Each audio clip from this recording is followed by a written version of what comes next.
Checking.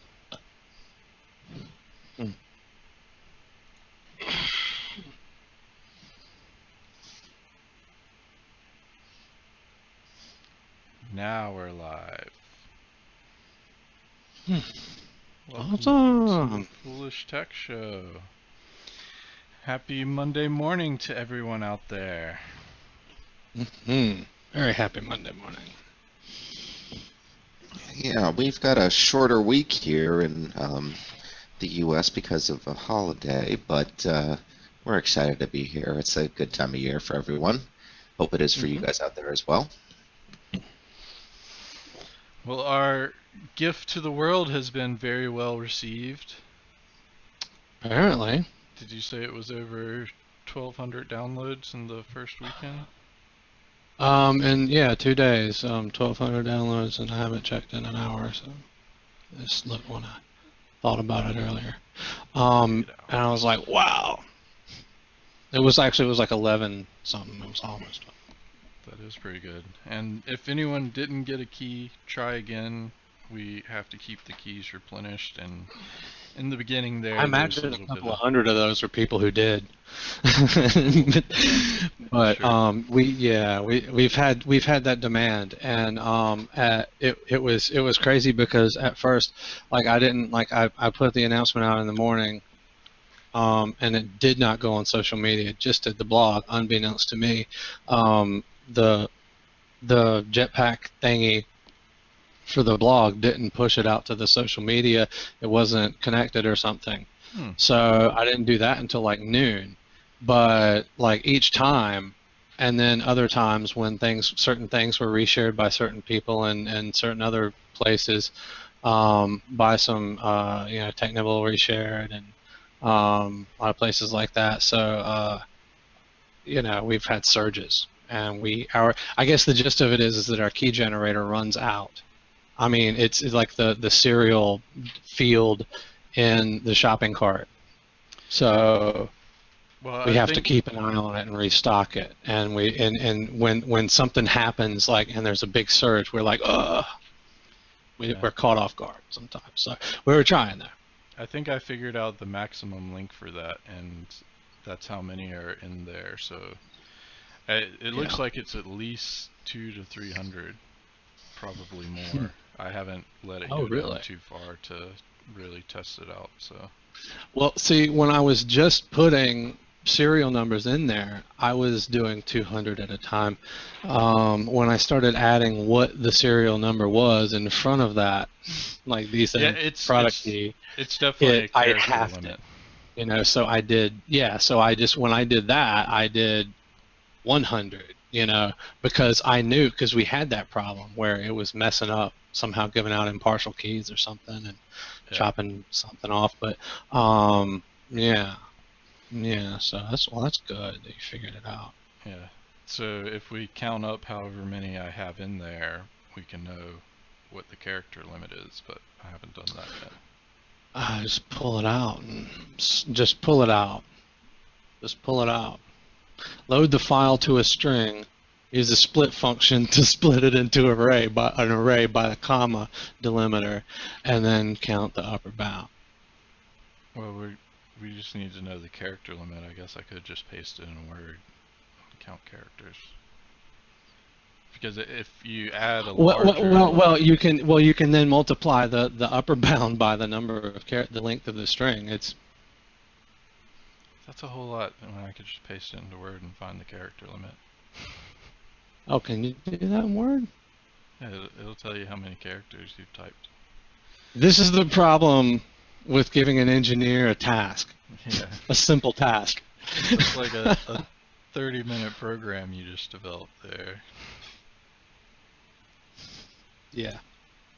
No, I mean, honestly, we both me and you should be able to code something like that in just a few minutes, though. I mean, we should. I mean, You gotta It's start still the more work than project. it should have been, though. He's Yeah, right. you gotta start the project. You gotta define the parameters. You gotta create an interface for it, possibly. One You gotta text box will compile be it. sufficient Then you for your gotta test. Oh, get compiling it. results, It's a 10-line piece of code. I mean, and then test Now it you can because see. Now you can see why Kill 'Em All is still not out. inevitably made a typo somewhere. So yeah, there are much easier ways to go about it. So.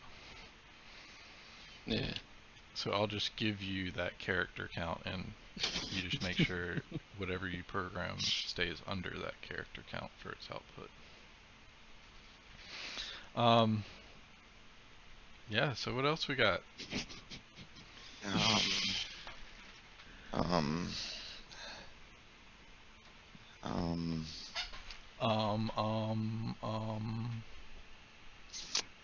Just have it split after the last. I'll just have it count the characters and then take the position of the last comma before that. So I finally finished the first season of Black Cut all Jesus. that I was pretty okay. I think I like the second season though better. I think of the concerns that I had. Remember, I was telling you about where I had some problems with some of the storylines and things just seemed sometimes too serious and not funny enough. I don't know, but I think don't that's. know where you got that. It is not a serious storylines at all. Well, I don't know. I consider their souls being, in a trial in each episode, and I try to see what BJ does to help, make things right with his pops.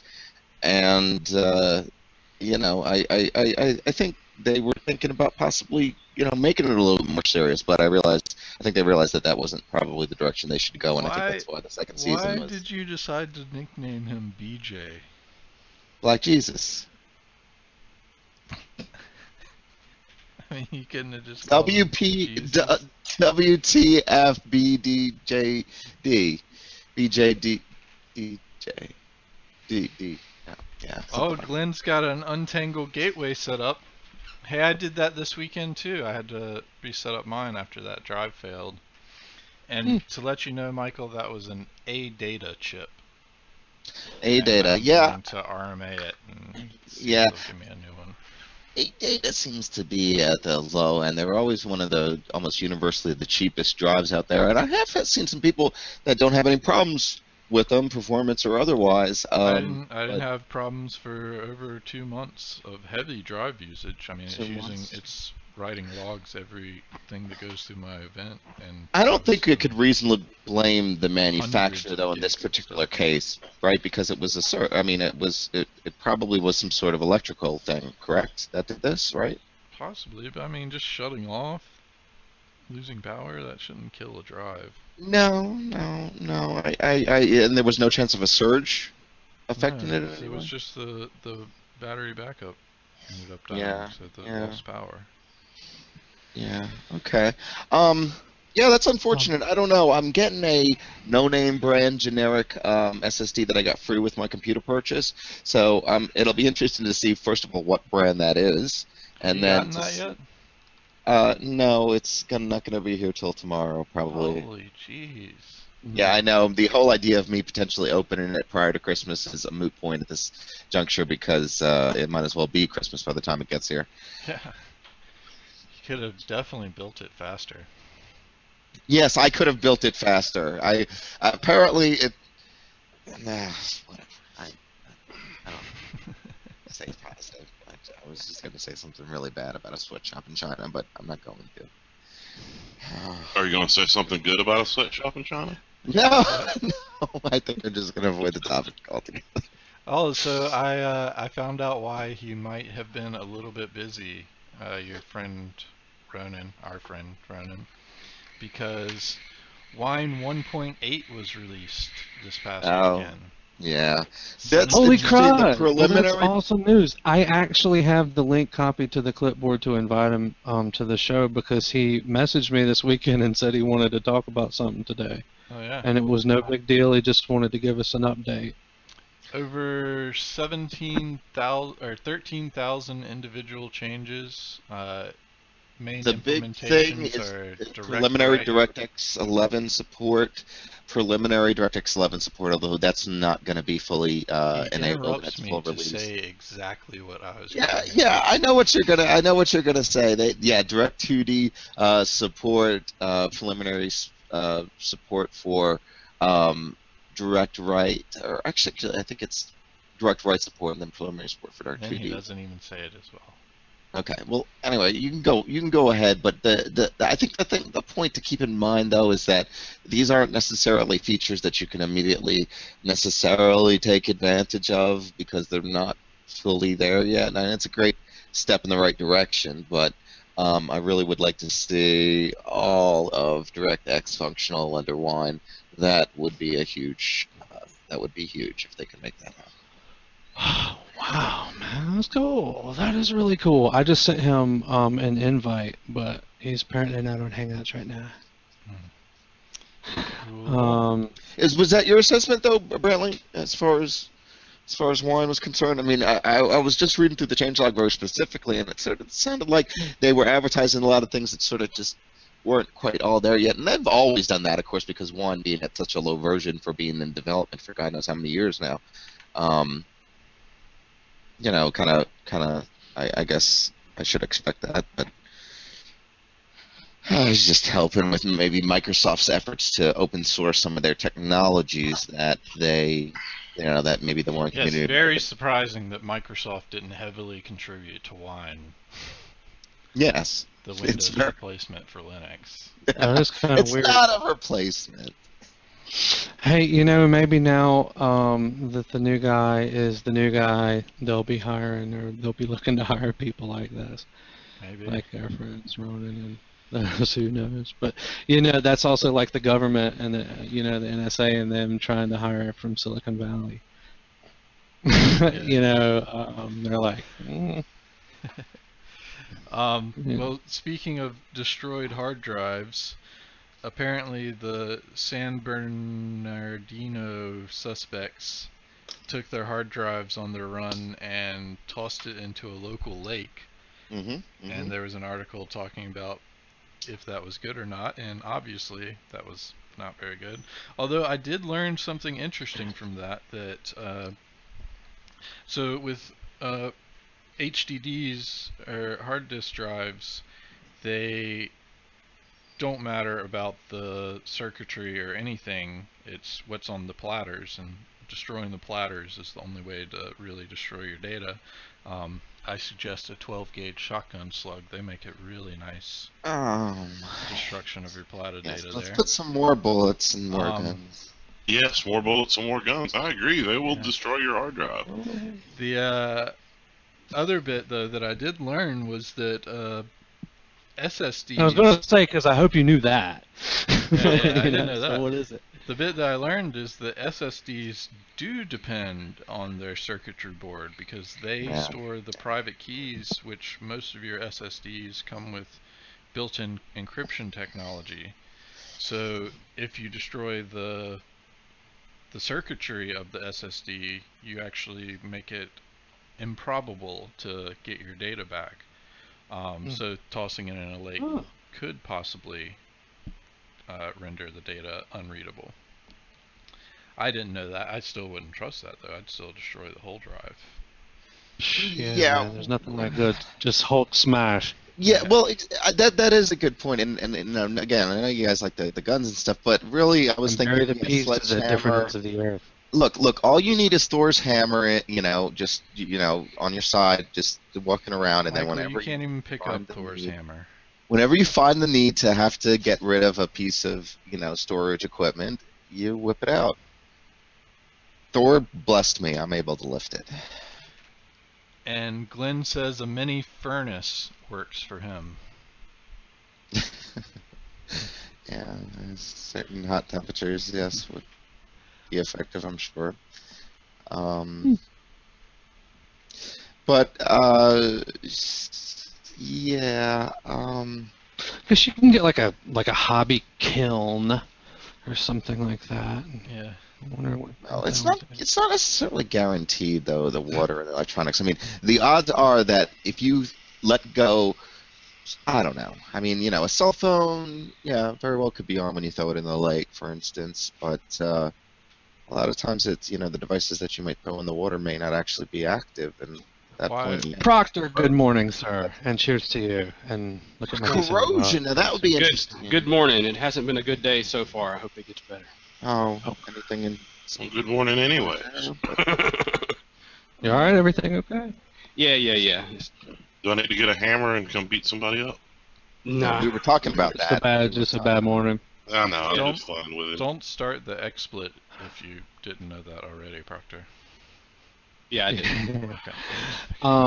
Well, Proctor, we've been talking already. We had 1,200 downloads at least. I haven't looked recently on the thing, or D7 about when I Premium. looked earlier. So D7 on the D7 Premium giveaway. I'll just wait Yeah. now. So we're excited about that. That sounds Merry good. Christmas. Yeah. Now, and there are a lot of texts, and I was cruising the forums. I mean, like, I listened to Jeff's show, Pod Nuts, the live It's actually show. just under 1,200. Just under 1,200. 93. It was just under 1,200 when I checked earlier, but I guess it's still Monday morning. But It's only 8 o'clock on Monday. it's only been 2 days, so I'm happy about that. Yeah.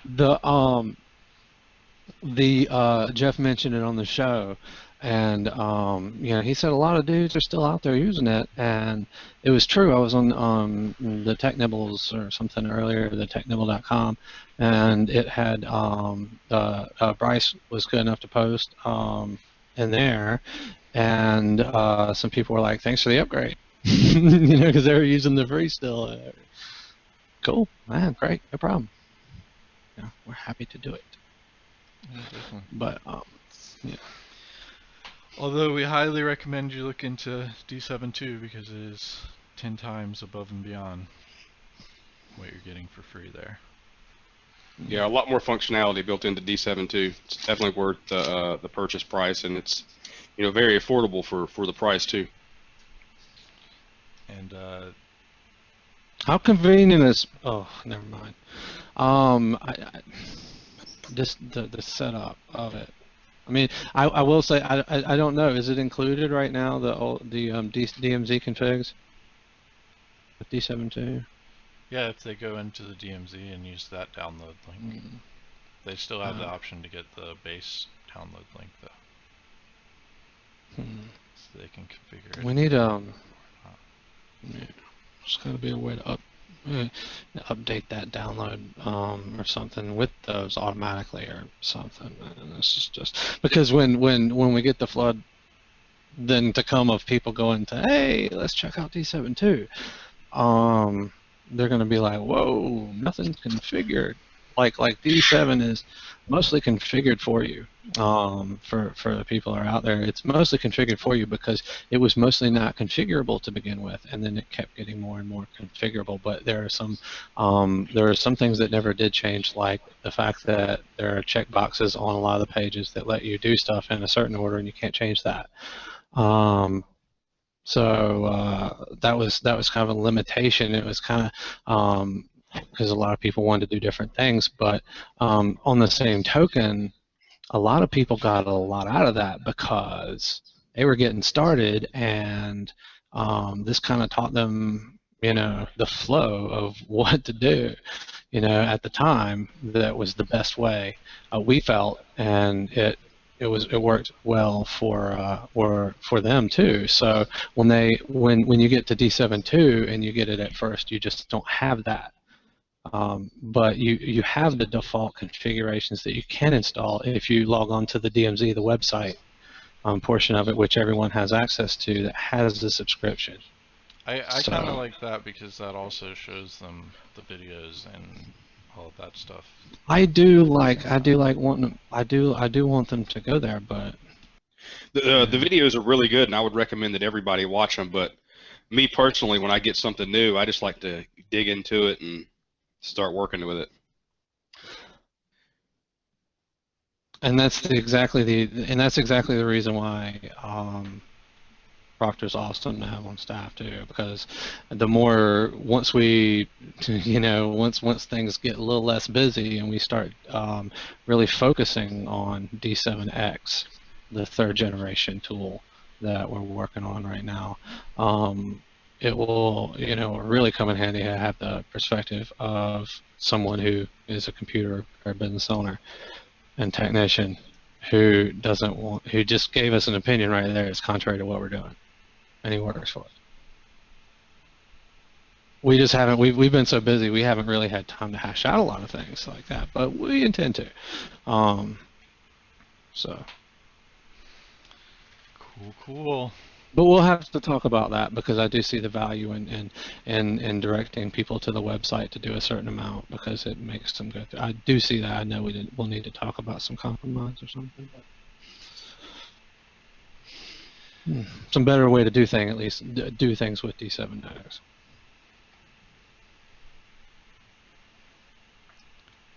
So I found another interesting script this weekend.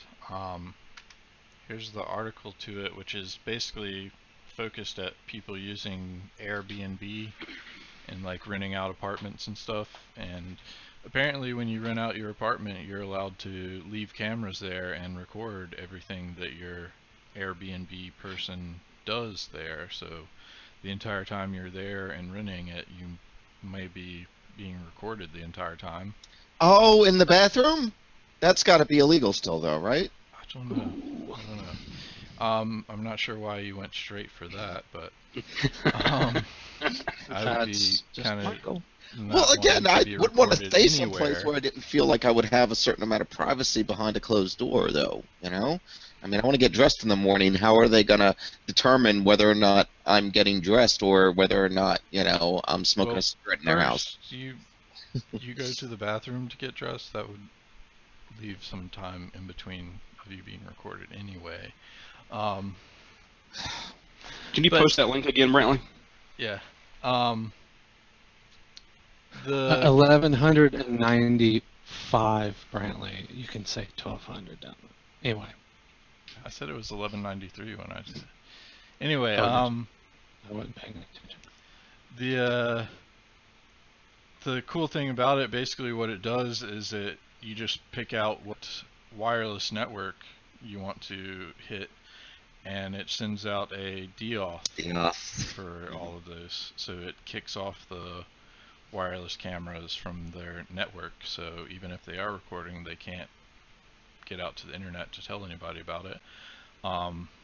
There are some still, like the Guardzilla we have, it has a SD card that you can put into it, so even if it's not able to get to the internet, it's still recording to that, and they would be able to check it once you had left the apartment. So, but I just thought it was a cool script in general because of how it does it.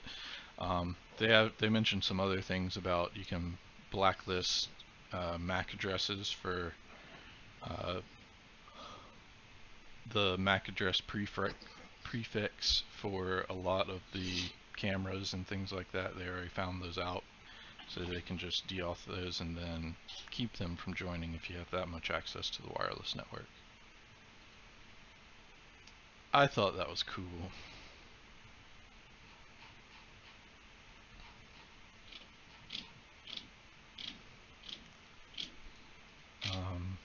Another interesting link I found was this one. This is about a hacker that posts his hacks to YouTube, and some of the ones they point out there are an Arduino combo breaker. So it's basically set up so that it just twists and turns every combination for a combination lock.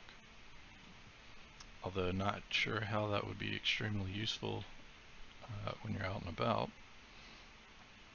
One for the GM OnStar hacking, so you can unlock and remotely start the car. And another one for magnetic spoof striper, or magnetic stripe spoofer.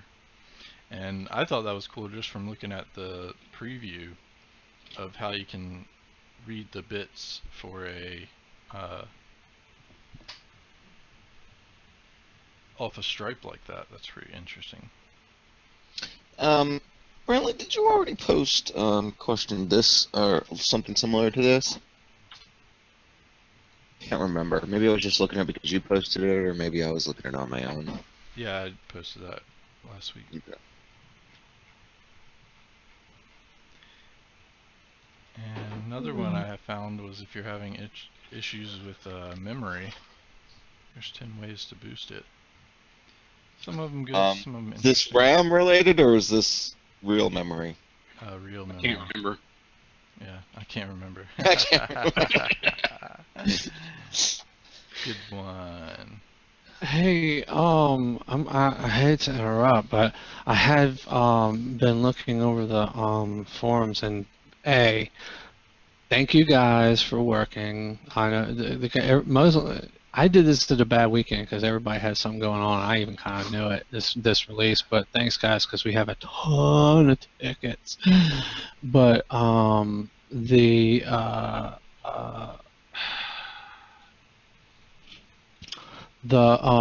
gosh, what was it I was just looking at? It was one I've seen several, and one's in the forum on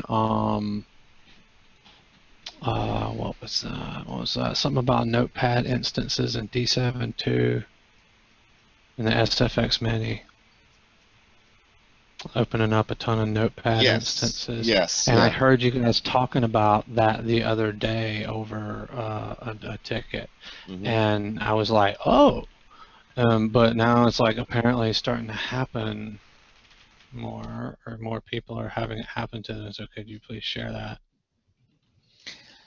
Yeah. In case Do you someone's wondering. have any additional information on that? That would be useful. Or Wasn't it that you just need to update your version so that it's past that and then add that to the config?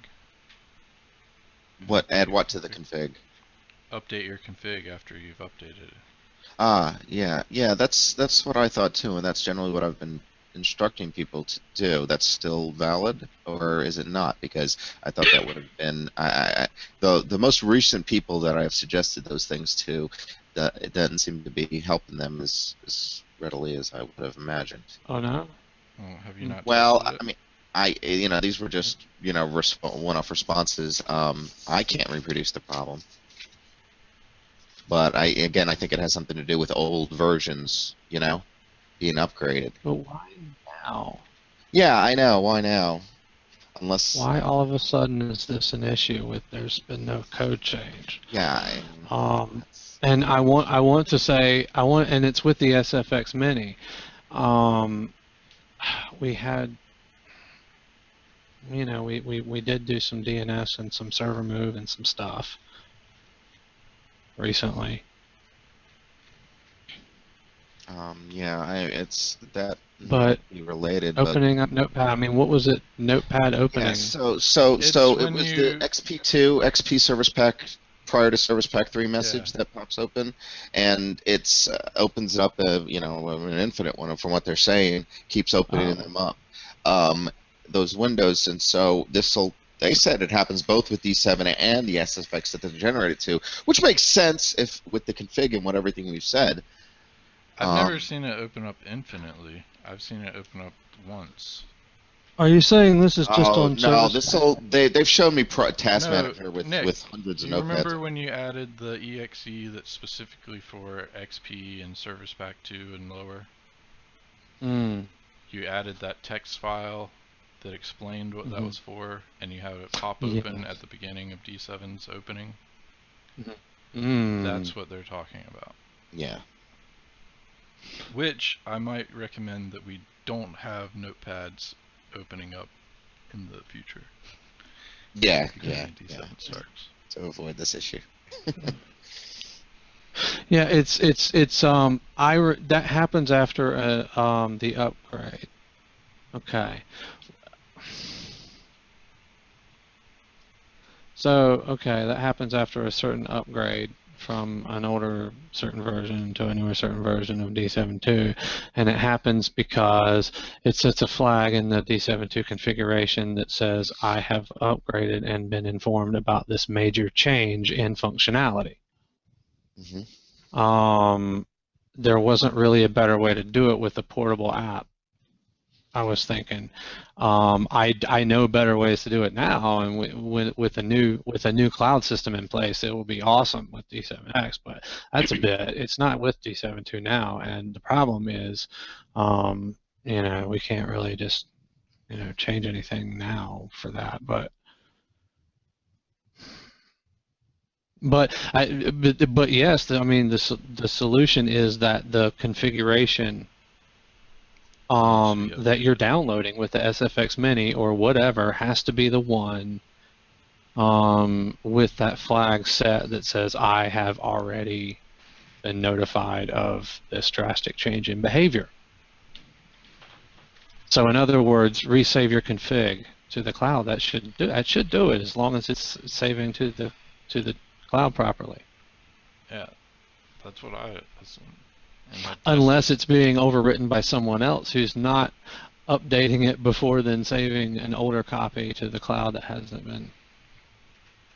Anyway, that's a possibility. Because we have those issues right now where one tech will save a config, or a config is saved from one copy that's not from another, and everything else. I mean, oh man, I have a cat loving some boxes this time of year. But empty boxes all over the place. But there's in the D7X plan is that to alleviate this is that we have that system for different tech configs. But I mean, right now you have the system for different configs, but this one will be like a managed, like admin config. Will always be like the backbone of something that doesn't change and is deployable. So when you save a config from the field, it doesn't alter the one that they can't really override. That's controlled by the admin, not by us, but by whoever admins the D7X account. So because we're going to be like that. Then we only have to worry about the admin that never updates their copy. Well, but see, the thing is that I want to do that. I want to do that from the server. I want to do all the admin stuff either directly from a server or through a server. So one that they host, or ours. I don't know. It's up. I don't know. We'll figure that out, but it'll be through a server. That's good. I like putting things on servers. Yeah, me too. It'll also give them control over updates on who gets what version of. Listen, when working in the field and deploying remotely. John, or Nick, I have some specific things here. So basically, I've got two people out here with this problem, and you can see it too in the post here. But it's they're saying it works. They have two versions up on they choose. They have it set to choose which version they pull down rather. And if they pull down 364, it doesn't have the problem. So. And I've got a person here that literally. So that would be when.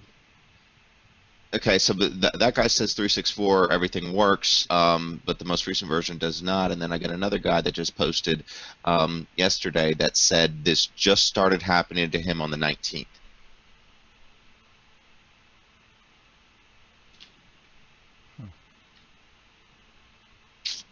So.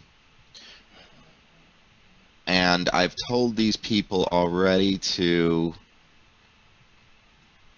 they're uploading a new config, and they're downloading new copies. Well, you said the solution should be to update D7.2 to the newest version, then push your config to the server, and that should take care of it. Maybe they're not pushing your configs. That's what I told them twice. I mean, if they want to ignore what I'm saying, and they may have, but I did mention those things to these people, and I believe I'd have general reasonableness to believe that they're doing what I'm saying. So And what I'm saying is that things happen from different flash drives that people don't think about all the time. So you think it's probably a or case of multiple even with one users? person or multiple users. Yeah. Yes, I think so. I'm pretty sure that's how a lot of these issues have perpetuated in the past, and that's why I've wanted to split up a lot of this stuff and manage it. I'm sure of it. I'm sure of it. Our Greek friend, it's a Greek friend. Anyway, he has he pops in the chat from time to time. He has the issue. I know that's his issue. He has had issues like repeatedly of things that have been fixed, but have required like an oops, can you please do this kind of thing, and you know, it's like that whole multiple flash drive, multiple tech thing. I know it because I've watched when I worked with some of his stuff in long time ago, before you guys were on. I was watching the server logs and logins and tracking his stuff. I mean, you know, I saw older things being pushed up, and I've ran into that myself too, Nick, where I might grab a flash drive I haven't used in a while and fire up D7.2 and wonder, hey, what the heck? yeah. I realize I'm working with an old copy. Mhm. And then I might accidentally, push the config up too. Yeah. Yeah, right now the configs are pretty reliant on the version of the, you know, for things like that. So, I mean, like I said, you know, the plan to alleviate it is there with the next one, but we can't do anything about it now. It's just a matter of staying more organized. And it's actually even going back to the D7 being like we were talking about, you know, it being us releasing it for free, and through several Spark conversations of various things that have come up about the history of it, and it was not originally thought that it would ever be used in any capacity by like multiple people, you know, in the same situation. It was like, hey, you know, just dudes are using this, you know, one man guys and single techs and stuff. It wasn't like, oh, like a shop is gonna buy this. What? Didn't think so. And that was the mentality forever. So that's how it was thought of to be designed. I never had the big idea, the big picture in mind back then. So.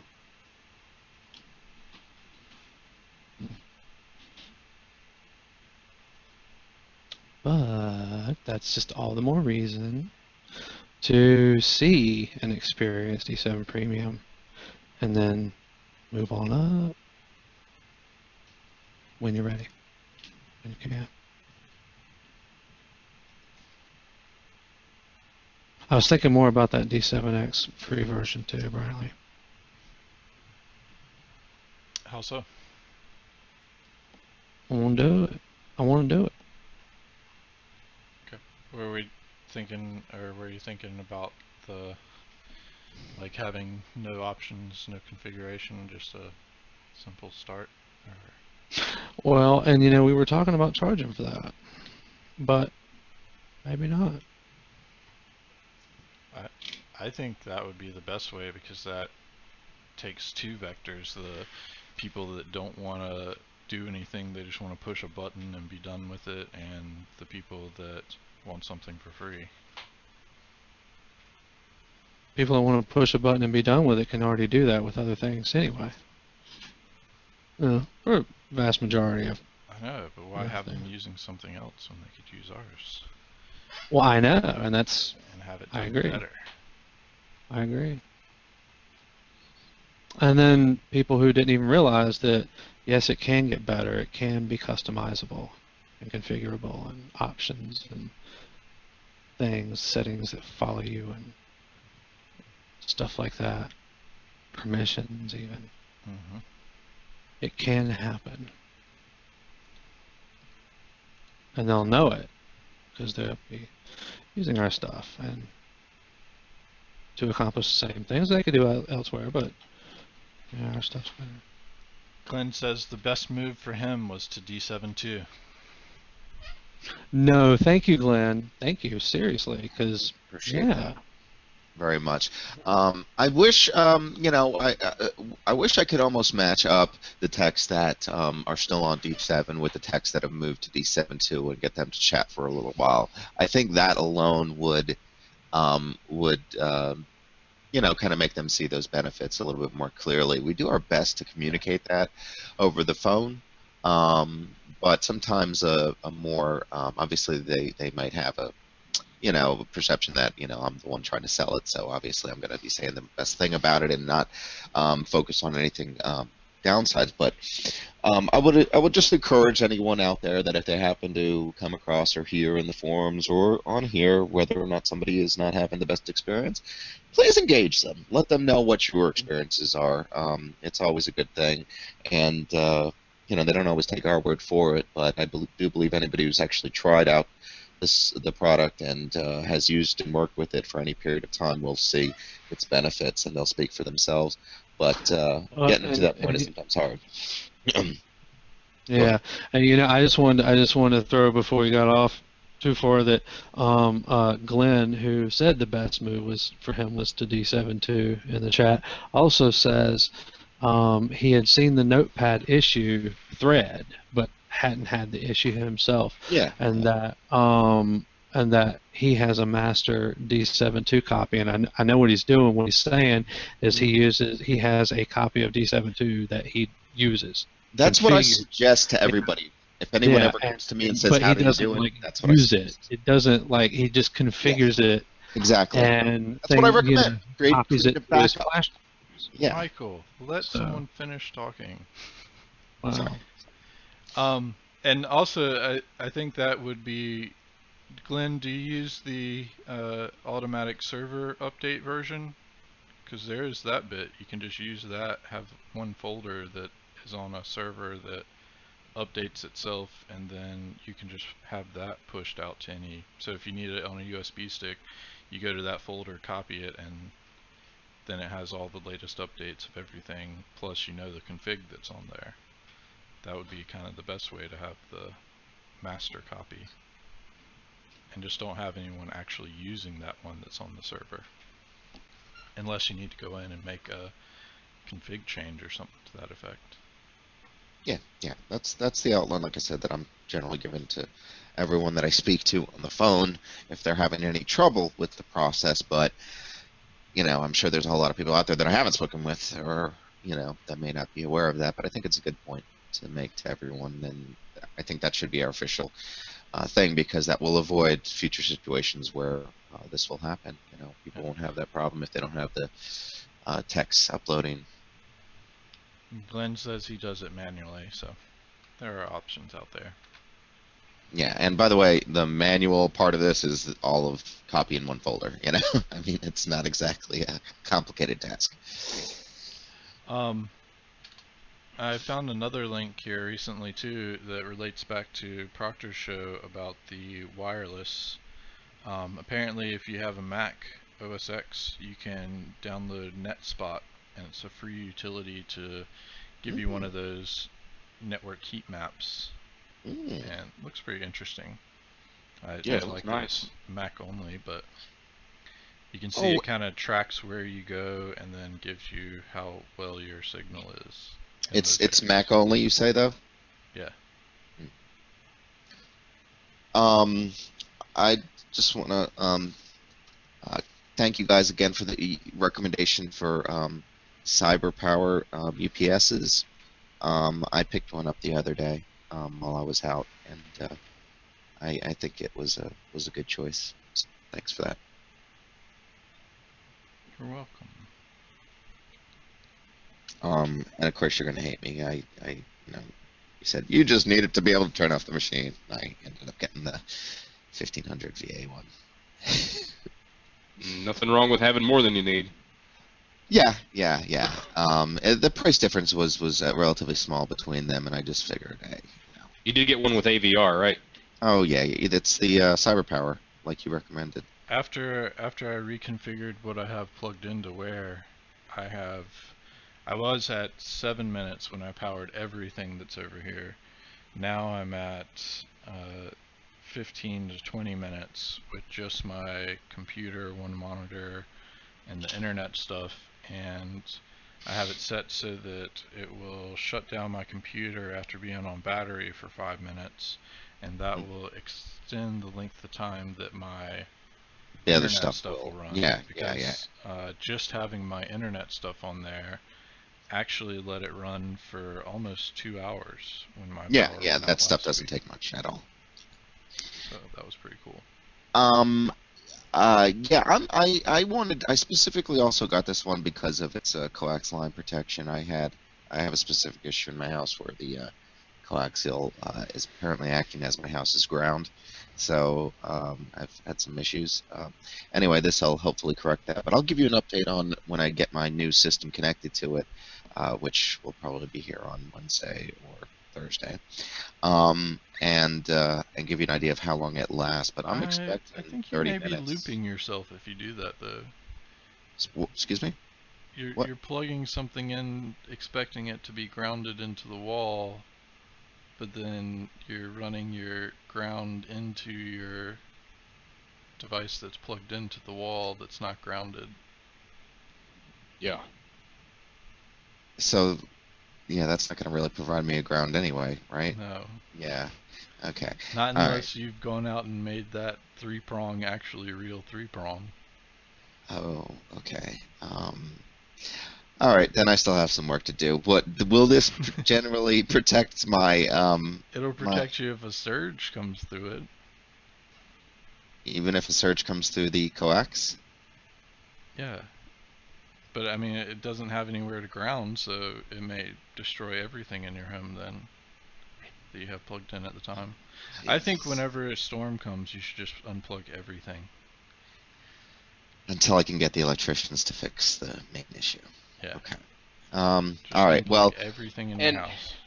Okay. And Michael, you may want to have the cable company come out and take a look at your cable line to your house in case there's some issue with it. I can run lights off my cable line in my house, basically. And I'm not talking about LEDs. I'm talking about goodness and power hungry lights. That is not good. Yeah. So okay. Well, thanks. Glenn said in Thanks the for chat he decided his New Year's resolution will be 11,520 by 2160. New Year's resolution. Good job, Glenn. That was a good one. Yeah. So that's above 4K, isn't it? Oh. I like that. I might steal that for my Twitter feed. Are you on Twitter, Glenn? I'll reference you. So, yeah, guys. All right. So but I'm gonna set up my computer and hook it up to that UPS on, as close to Christmas as soon as I get it, actually. And hopefully there won't be any storms that day. Although the temperature's cold now, and it's supposed to be like something like the upper 70s for Christmas. So maybe there will be warm storms. This is not gonna be good.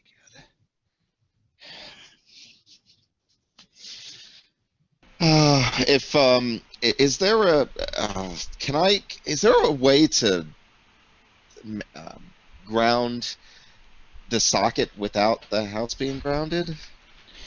Yeah, Yes. Get one of those ground sticks and then run it directly to that socket. Is that what you were going to say, Parker? Yeah. All right. What about I have. It sounds like Michael's asking, is there some way I can fix this without doing anything? Yeah. And Well. the answer, no. Michael, is you can't fix it without actually fixing it. Yeah. Okay.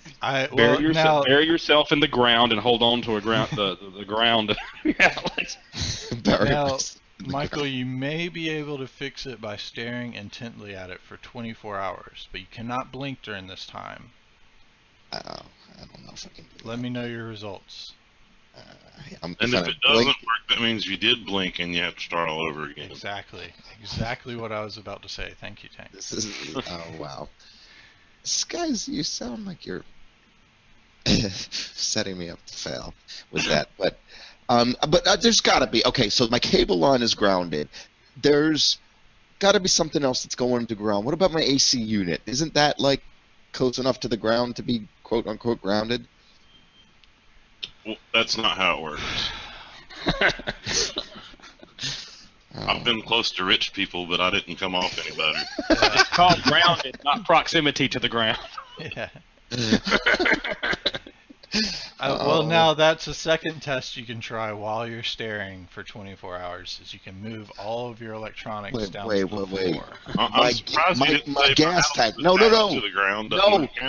My gas tank has it's pipe where the gas goes through to my Michael, house. hook up your electric to the gas tank. I highly recommend that. Great idea. Okay, I'm seeing the problem with that right now. Almost as good as hooking it up to your toilet as you want to. Oh no. Okay, yeah, that's an issue. All right, well, glad we had this discussion. I just wanted to see if there were any possibilities, but apparently not. So something else interesting that came across: quantum cryptography is considered to be fully secure, but it has already been cracked with a security hole. But by the way, I think you should explain the details of this crack a little bit more. It involves overloading the photoreceptors, blinding them effectively by overexposing them. It's, I mean, as far as a hack, yeah, but I mean, again, when you have physical access to the thing in question that you're trying to secure, I mean, it all bets are off at that point. No, I think that was the point of the bets, is that if you are just tapping into a fiber, that you're not able to read any of the data that you pull off of that fiber cable. But if you're tapping into the fiber, then you can overload the sensors easily. Yeah. I mean, it just does pose a problem, but again, I think physical security of those links are more important. Once you allow a malicious person to physically gain access to your photoreceptors that you're using to detect whether or not that there's been a problem, obviously that's going to create some issues. But I just, again, put it all into perspective. I mean, this doesn't mean that quantum encryption is not effective. It just means that they need to take physical security, like anything else in this world, into consideration. It's all well and good that you have the best encryption. Let's say there's some sort of, password that encrypts a door or something like that, and I don't know, hypothetically, and then you take a wrecking ball and you bash in the side wall. Well, it's all well and good that you had that great encryption or whatever on the door, but somebody found another way in because they had physical access to it. So that's all I'm saying. But it's a good to mention, because you shouldn't take anything for granted just because somebody says that this is perfect form of encryption. Does not mean that it can't be broken with enough effort, like anything else.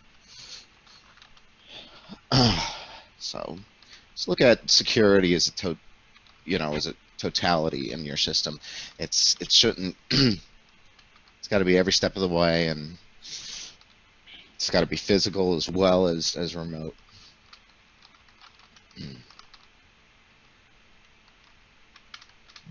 And also, you guys should think about, what if you drop dead tomorrow? What's going to happen to your digital assets?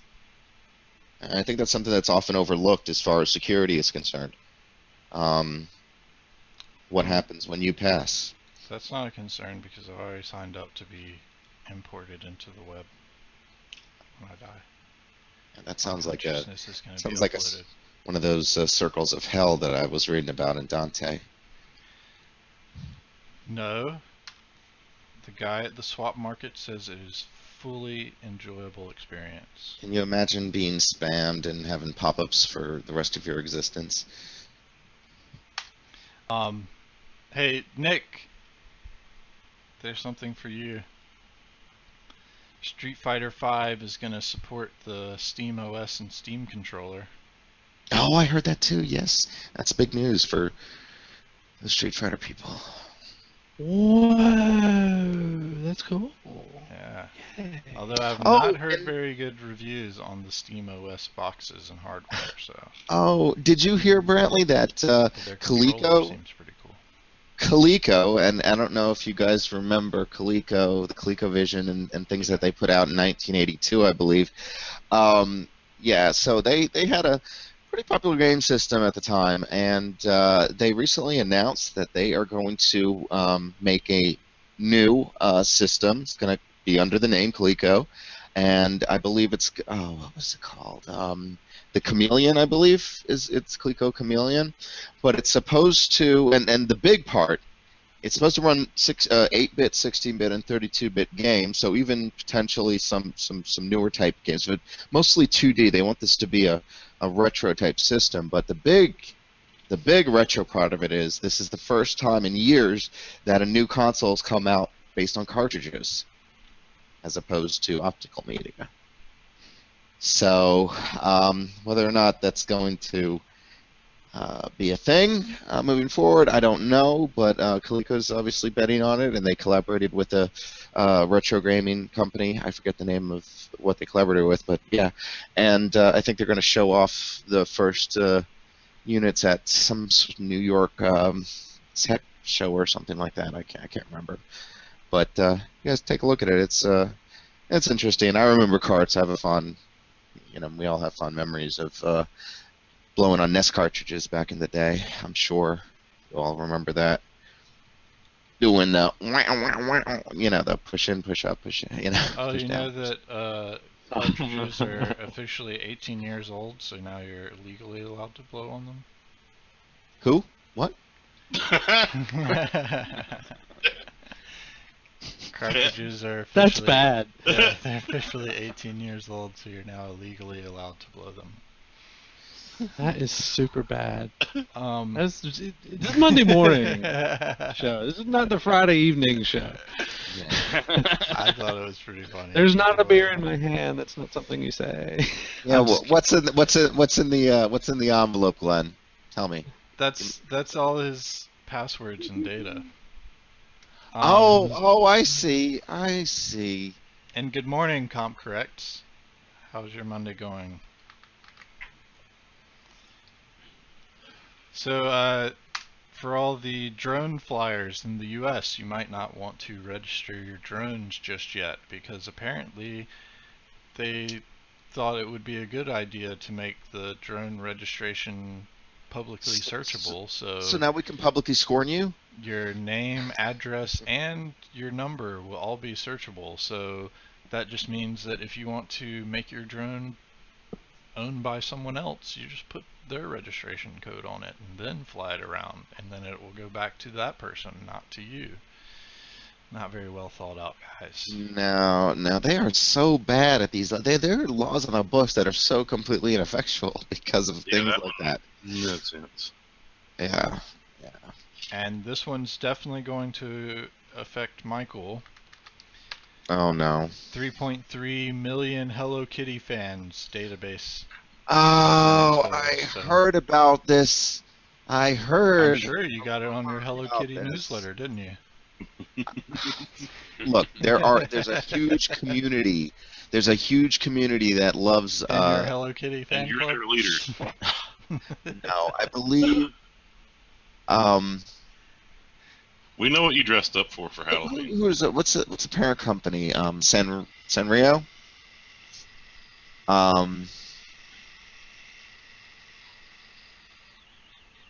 Yeah.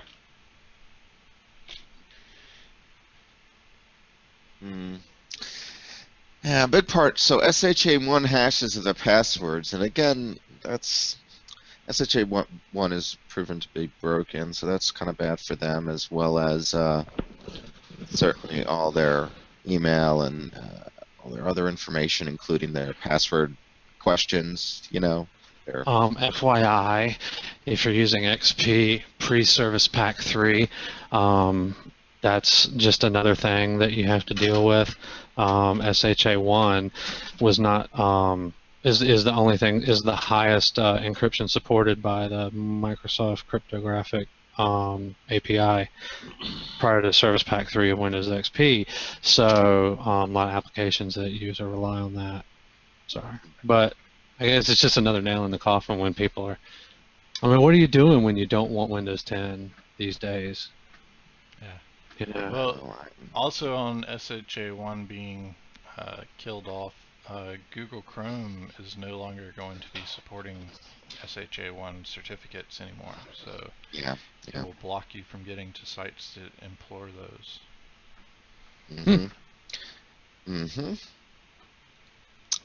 Tisk. Yeah, so there's a My finger necessity waving. requirement to. Yeah, there's a requirement to upgrade these days. I don't want to enforce that requirement. I wish it weren't the case, but unfortunately for our security and privacy, it's a necessity. Sad. And when did those Hello Kitty? They never hurt anybody. And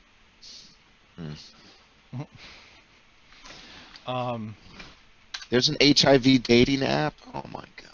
Last thing I have is it is National Novel Generating Month, and there's actually a GitHub with quite a few completely computer-generated books. So if you like reading books and want to read the future, you can read ones generated by computers. Yeah, they have a great one of their. I think it's what is it called? Terms and conditions, a legal thriller. Yeah. That's my bet on the winner of that contest. That sounds like it'll be a real page turner. Riveting. Yeah, riveting, 113 pages long, fucking end user license agreement. Oh, I can only imagine Shakespeare would be very upset right now. Oh well, he's a relic. He's a relic? I don't know. I think that's somewhat timeless, his tales. I know, but you can just keep telling him over and over again. It's not necessary anymore. Well, I don't know. I think everybody can relate in some way to the Romeo and Juliet story in particular, feuding houses in a young love affair. That happens. I think in a lot of people's lives, or some aspect of that. Maybe not quite as dramatic, but with the death and all. But I think it's very relatable, and most of the other themes behind all of this work is very, anybody, and timeless too. And today it's as relevant as it was back then. We don't talk quite the same, but other than that. And I need some ideas. What do you Brantley? You might have some advice on this. So I've got an extra monitor that I don't particularly necessarily need close around my computer. In fact, I would much rather it be in a more public space displaying maybe relevant data or even a video feed of a camera or something like that.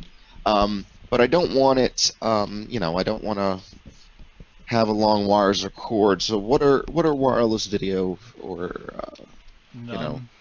solutions? None.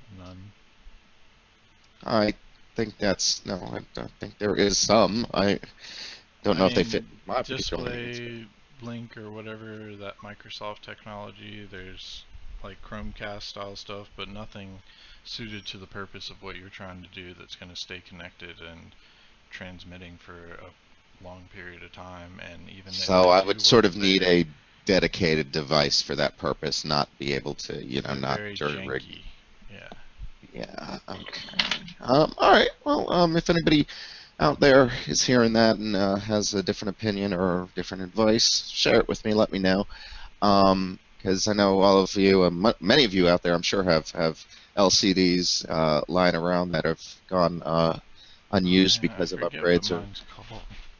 And I just wanted to see if I could use those displays in a better way. But I guess these days with cheap like, I mean, I could buy Pis and attach them to the displays, I suppose, and use them that way. And you know, until we get wireless power, I suppose I'm always going to have some sort of cord. I have a. Of course. Yeah, Raspberry Pi. Thank you, Glenn.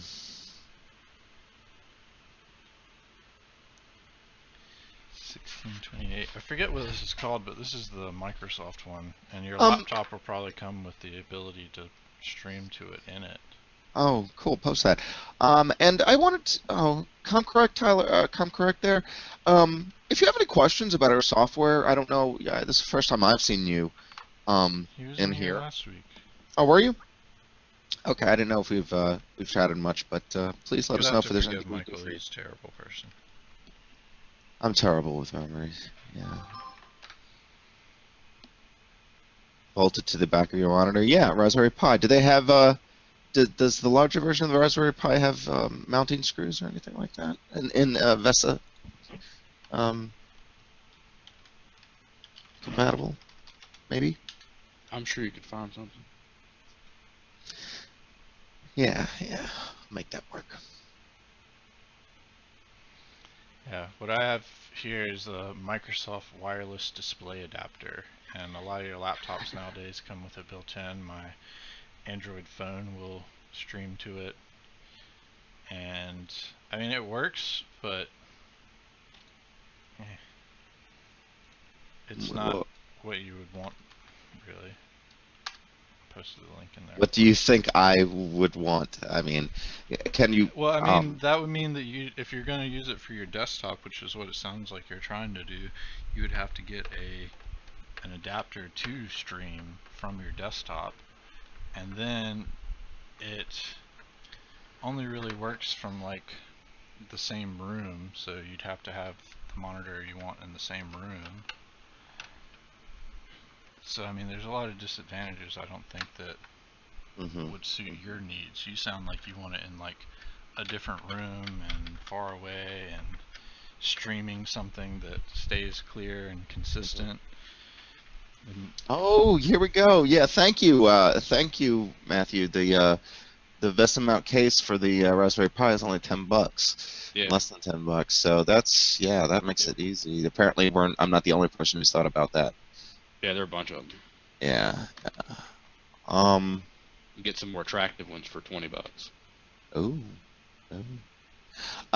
Cool. Well, I might go that route. We'll see. Use the old connected to my TV with an RCA connector like that, or whatever. Not RCA. You know what I mean? The Ryan in the chat says Velcro is cheaper. And welcome, Ryan. I don't know. There's duct tape even cheaper than that. Yeah. Well, Velcro though, really? I mean, how much cheaper would some nice patches of Velcro be? Couple bucks. Still, I'd go with the case. I'd go with the VESA mount case. I think the duct tape's the best idea. I don't know. I'm starting to keep duct tapes in more rooms in my house because of how. You're gonna hook this up to a TV? I thought you were just had an extra monitor laying around that you're gonna use. No, I mean I'm not necessarily mounting it on a TV, but the VESA mounts are on LCDs, you know, monitors as well. So. How would you mount the LCD though? The 4 holes in the back. Oh, I'm not mount. Oh, I see what you're saying. Oh, well, no, I wouldn't be that. Sitting on the table. Yeah, I guess. Yeah, I guess that's what I would have to do. And you still have power cords going for those two devices. I'm well aware, and again, as I said, until we have wireless power, that's gonna be a hurdle that I can't overcome. Well, I could. So my old UPS, if it still manages to keep stuff running for any particular period of time, I can attach to it. Run it for all of 15 minutes. Well, the Pi, it should run for a while. I'm a big fan of run a cable. Yeah. as Yeah. opposed to going You're wireless. already gonna have to go under your Pissing house into to. a wall in a heartbeat. Look, I will hook it up You're to the already gonna have bicycle to that I use ground to the. generate power. The You're already bicycle gonna have that. to ground the house. You should just run cables to everywhere for everything you need. That sounds so simple and so inexpensive. It is if you're doing it yourself.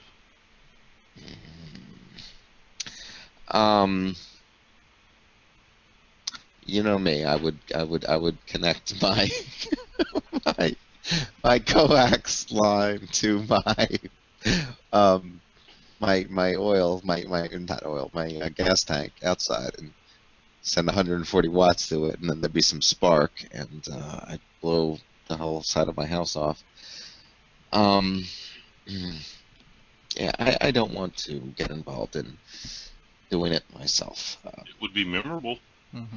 It would be the last time probably we would speak. And Ryan says you should use a generator. So yeah, you should just have an exercise bike hooked up in front of it, and then power Exactly. it off you exercising. I kind of like that idea because I could watch the security camera as I'm exercising, so there's a little bit of entertainment with that, and it'd be motivation, I've been to your house. exercise. There's nothing entertaining to watch there, unless you're The car's just driving by. monitoring. The car is driving by. You're just monitoring yourself riding the exercise bike.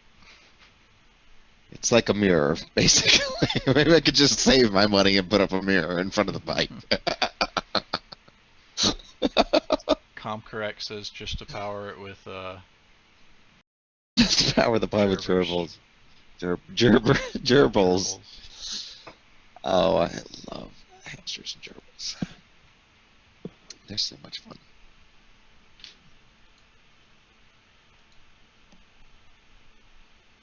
They're like the friendly mice, you know.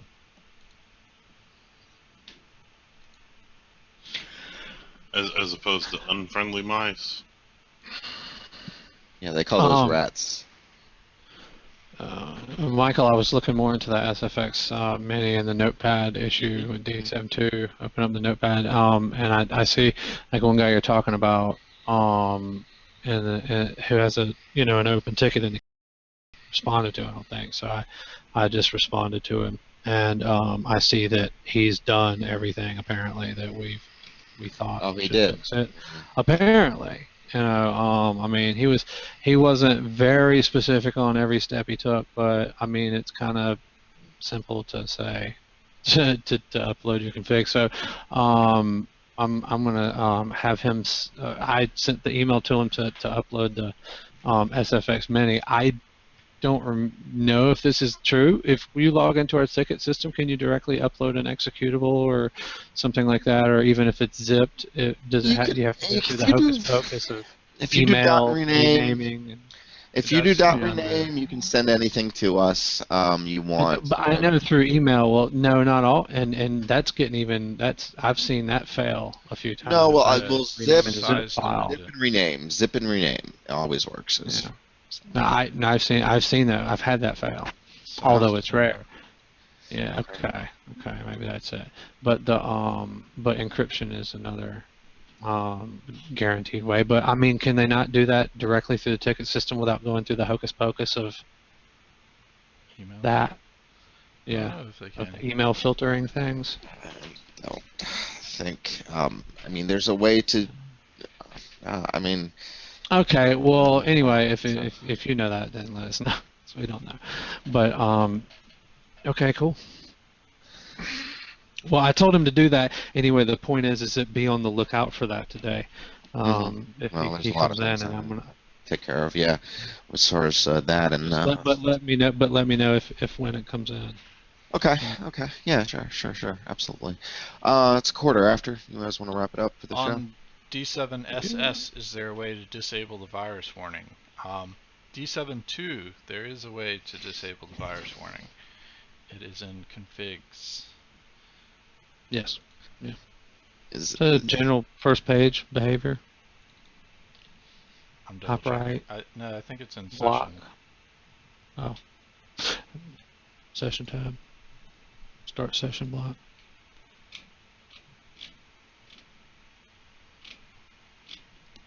I'm double checking to tell you exactly where it is. Hold on. What is this about gerbils? Powering Pi's off of it. Oh. Today's computers, but we were specifically talking about Pi's, though, not. I was writing to that what? guy, and I was like, "What have you guys been talking about on the show this morning?" I know that joke earlier, and gerbils. Just wanted to make sure the red button didn't appear for that. So, are you talking about stopping D-support it from suite. Talking about D-support suite, I think, not D7. DSS? Yeah. Disable virus warning? Oh, no, there's no way to disable it in DSS. It's always it's just checking the status of the computer. So if Windows thinks the antivirus is disabled, then it's going to show that it's disabled in red. I'm laughing at Ryan in chat. He says the gerbils are 18. It's okay. Glenn, why do you say that? I mean, I don't think I said anything crazy today. We're going to have to review the tape. Yeah, we'll have to edit you out of this morning. Again.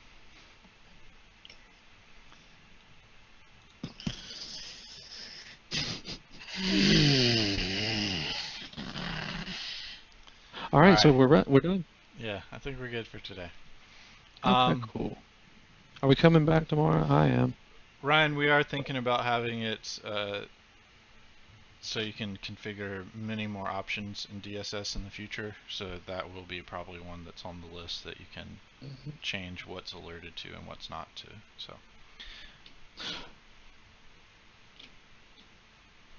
And all their point of sale environments, they always have no antivirus. So.